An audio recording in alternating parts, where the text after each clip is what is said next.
like you rightly mentioned, distorted information process, okay, and then lack of trust. Cultural in the sense that some people are so steeped, so stereotypical of the way they do things. And these are things that have been passed from generation to generation. I'll give you an example. If those who are adept at eating dog meat, they will tell you that the exotic dogs that is kept nowadays does not have the same delicacy as that of the local dog because of vaccination that has distorted the gene and the physiology of the dogs. Okay. So they would rather not want to touch those exotic dogs that are imported, that you have to vaccinate, you have to deworm and all that, unlike the local dog that is thrown to the streets to fend on free range.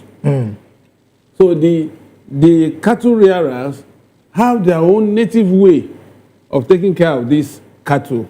And so if you are coming to give them something different, something novel that they have not seen before, you don't just barge in on them. There should be some high-level information. That's where I said distorted information. You should be able to convince them over a period of time that, look, rather than go this route, why don't you experiment on this so that you get this result?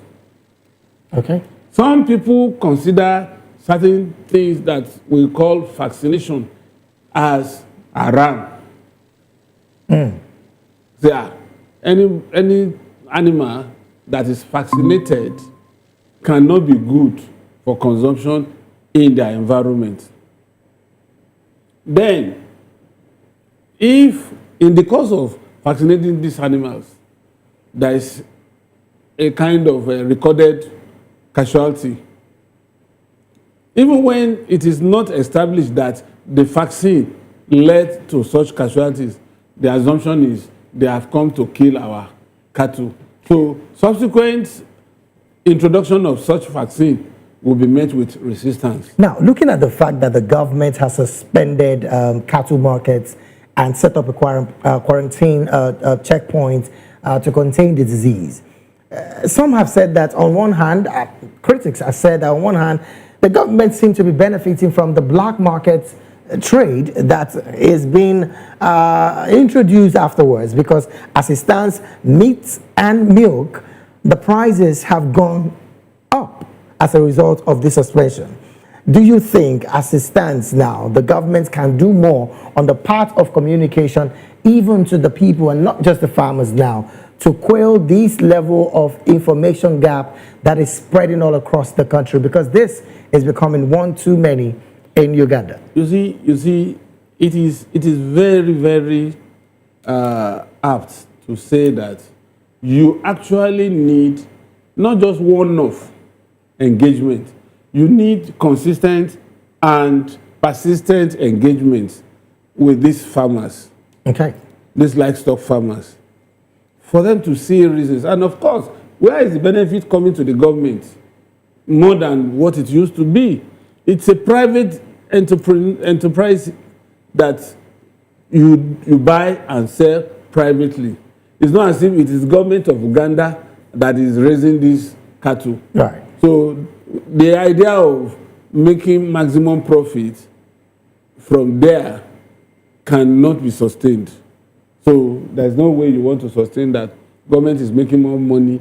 That's why they are sustaining this route. All right, then. Let's move to another conversation quickly. And of course, before I go back to Kenya, the IMF has approved the fund of about $2.3 billion disbursement to Egypt, completing 2 reviews of the country's economic reforms program. Now, you would also recall that Egypt is one of the growing economy, the most growing economy across Africa. But some have said that by the receiving of this particular loan, I'm talking about the $2.3 billion, Egypt has traded its sovereignty for IMF dollars. Is this an ordinary, of course, are ordinary citizens paying the price for the elite survival? No, no. You see, I am not an advocate of don't take loan. Okay. I subscribe to nations taking loans, particularly when it has to do with developing infrastructure. The only quarrel I have with such loans is when you acquire the loan and divert such loan to some other uses that are not beneficial to the people of that particular country. Okay. And Egypt, from what I know, has not in any way in the past abused these loans like countries down south, like West African countries and possibly East African countries. So they have their own cultural way of handling such things, and their leadership, though not totally free from corruption, but there is a lesser evil when you compare leadership in Egypt with some other African countries. All right. So, but the important thing is they're not surrendering their sovereignty.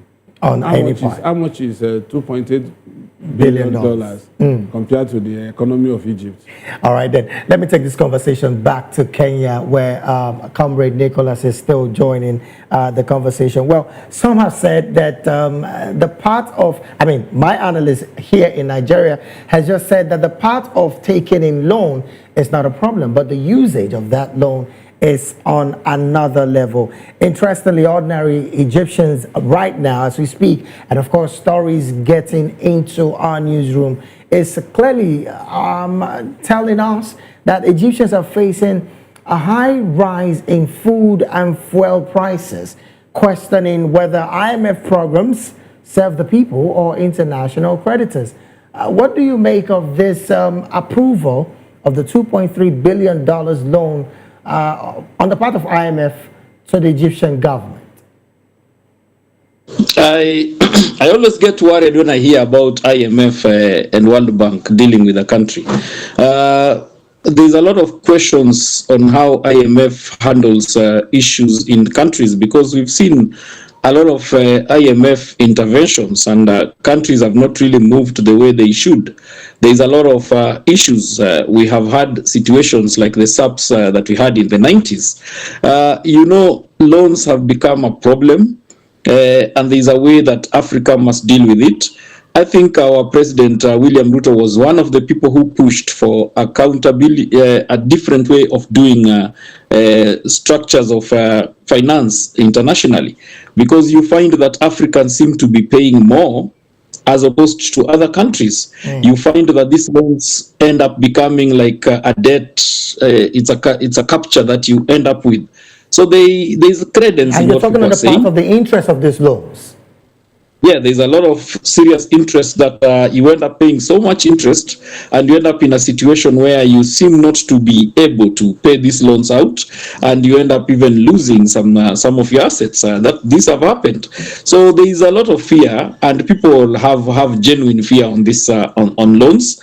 But I think as the guest has said, yes, Egypt probably has handled itself differently. But countries like in our situation, we are pushing for an odious debt situation, because there is a problem that has happened in this country where you find the loans have come, but you don't see where they've been used. In Kenya, we have a law that says that loans can only be taken for development alone. It cannot be taken for recurrent costs, paying salaries and what have you. It can only be taken for development, and then that development must be seen clearly to have been used, the loan has been used for. This has become a problem. We are having, I think, 12 trillion Kenya shillings loan right now, going to now 14, 15, which is very huge. we started in a situation where now it's slippery. And we feel that it is important that loans are taken with the people's consent. The processes must be transparent. In Africa, we don't see those processes as transparent. I don't know the process in Egypt, how it is, but I would like to know if the Egyptians, the public has been involved in this procurement of this loan. Now, I'm still going to stay with you, comrade. There's a conversation about African leaders not being on a more equitable space when it comes to negotiation of these loans. Do you think that there is the possibility that going forward, African leaders can come together to the point where they have a stronger voice in negotiating the terms of these loans? You would recall just a couple of days ago, Zimbabwe rejected a particular aid funding from the US because of the data that they have asked that they produce for them. Do you think that African nations can do better when it comes to negotiation of this loan? And are we in a space to negotiate when it comes to these kind of loans? I think Africans have an opportunity to negotiate, first of all. Leadership in Africa has always been a letdown for quite some time. I think now, if you hear the Zimbabwe case where the government rejected that issue of I think it's a medical issue that they were being given. It is something that has come to Kenya here, and it has also been done the same way, and Kenya took it. So I think you look at African leadership and you think that they don't seem to be doing it for the people. They seem to be doing it for something else. And that is one thing that people must ask themselves. And that's why I'm saying it is important that the processes of procuring loans and even these international engagements must be transparent and must be seeing things that people can see and look into before they are engaged in. Because you see, a leader takes the loan, like now a president ends up doing 5 years and then they leave. And they leave you with debts that you don't even know what they did. Right. So these are things that we must agree that there should be an agreement. But we are taking this loan as a country because of this issue and this issue and this issue. And then this loan should be used in the way that it's supposed to be used. I think I agree with the analyst who says that yes, some countries have done them well and they've managed to move forward, but very many countries have suffered from these engagements. All right, then let me stay with you while we get to another conversation. The president of France, I'm talking about Emmanuel Macron, did meet with the DRC president. I'm talking about President Félix Tshisekedi in Paris just yesterday to discuss the ongoing conflict in the Eastern Democratic Republic of Congo. Well, of course, intensified clashes between the government and the M23 rebels have been on, even though just a couple of days ago, there was a drone strike in the northern part of the DRC. I'm talking about northern Kivu province, where an M23 spokesperson was killed, and I'm talking about Willy Ngoma. But looking at these conversations of the newfound relationship of the French president and Félix Tshisekedi, some have said this looks like the French president is clearly looking for a renewed interest about Congo, and some are saying it's a mining concession plan trying to get back to the resources in the DRC. What's your position with this as well? I think we are seeing France becoming looking elsewhere after the losses that have happened in West Africa. You've seen Niger, you've seen Mali, you've seen Burkina Faso having left French influence in terms of mining and concessions, all these things. And I think the French are out here looking. We have had a discussion here in Kenya where they are going to put their base in Kenya here. It's something that Kenyans are resisting right now. So if you see them in DRC, you get to understand that it is a question of looking elsewhere to see where they can get entry. I hope it is not going to be those engagements where the people who are from Africa suffer from the engagement. I hope the stick this time is going to be an equal stick, not a stick that is very much so French and very little of Africa. So I'm hoping that that discussion is about that line.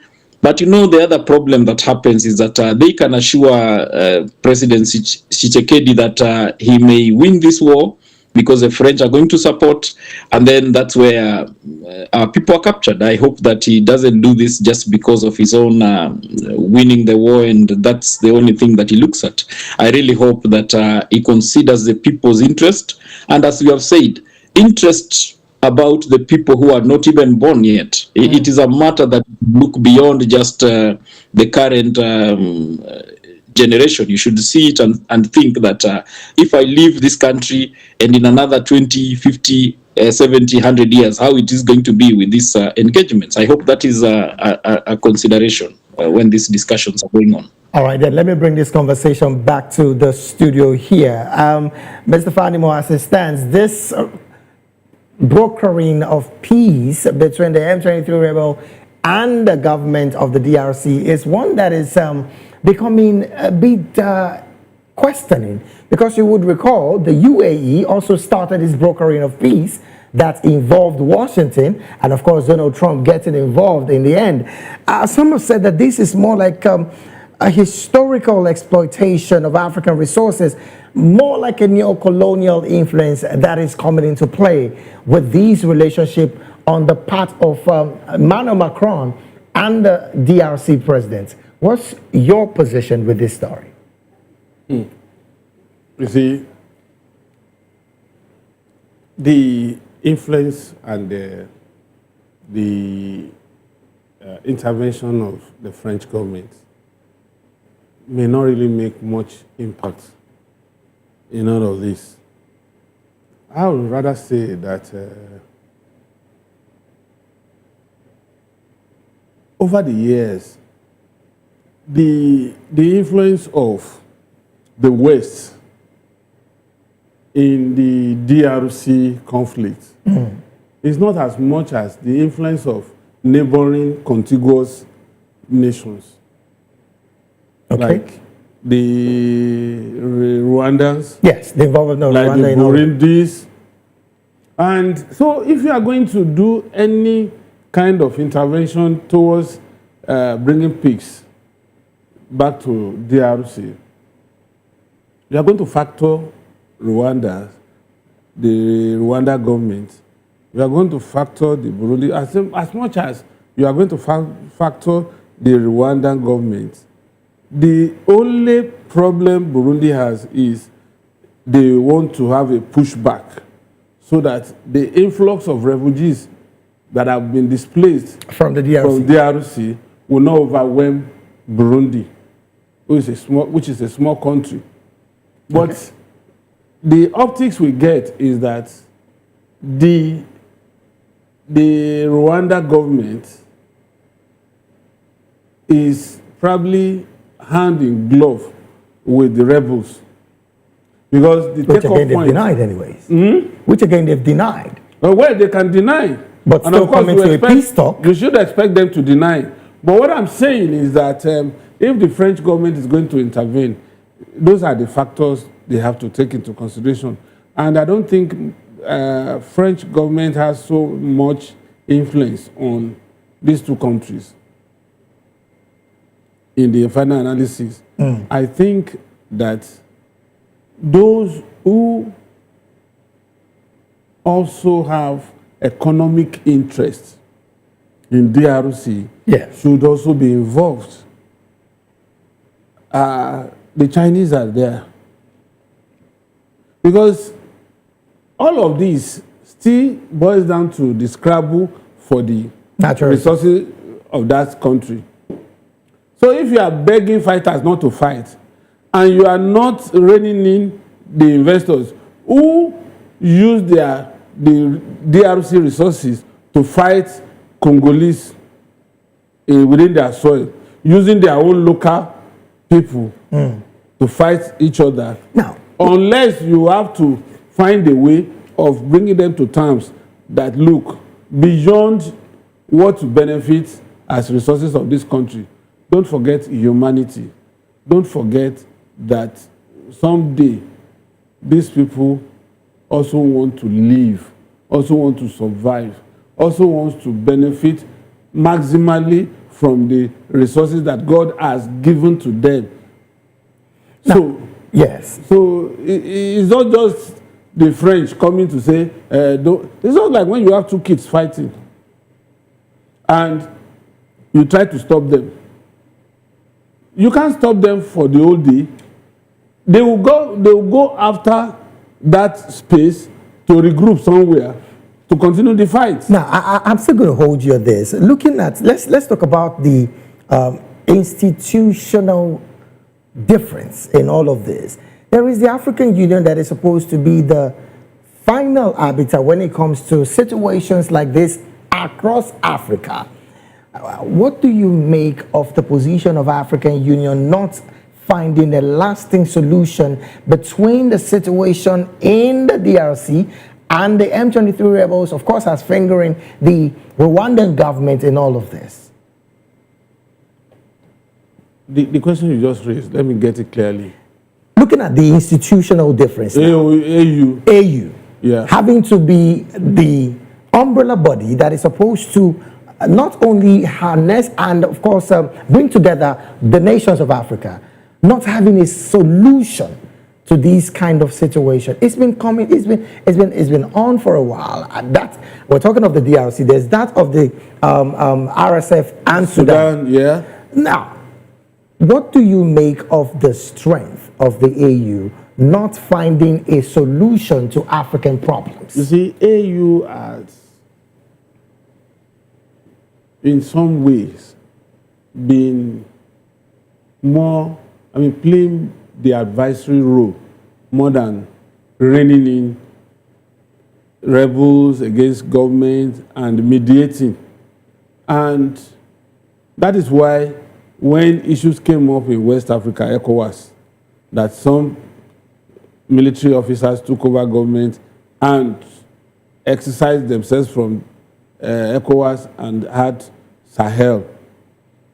What was the intervention of AU? AU is not as strong as EU, European Union. What sanction is AU going to impose on these fighters? Does AU have a standing army? Does it have to do about the army? Isn't there a sanction, economical sanction that can be placed on any of these guys? Which economic sanction? Where is AU?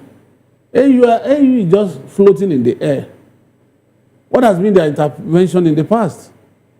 That you now want them to go into this volatile country and see how best they could make it. No, it's not going to happen. In other words, we do not have strong men and strong institutions across Africa anymore. Yes. Quite unfortunate, really. But then before I go back to Kenya, there is also the situation about the Ukrainian minister saying that over 1,700 Africans are fighting for Russia. And again, you also would recall that what about Africans fighting on the side of Ukraine? Well, he just mentioned that of Russia. You also recall that both South Africa, Nigeria, Kenya has also identified some of their nationals fighting on both sides, and of course seeing themselves in the front line as a result of the fact that they gave them promises of better jobs abroad, only to find themselves in the front line.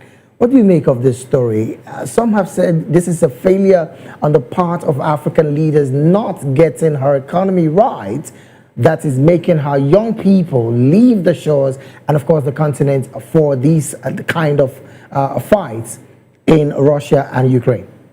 You see, there is this psyche which invariably is accentuated by bad leadership in Africa. That the worst country outside Africa is better than the best country in Africa. But not rightly so. But that's the psyche.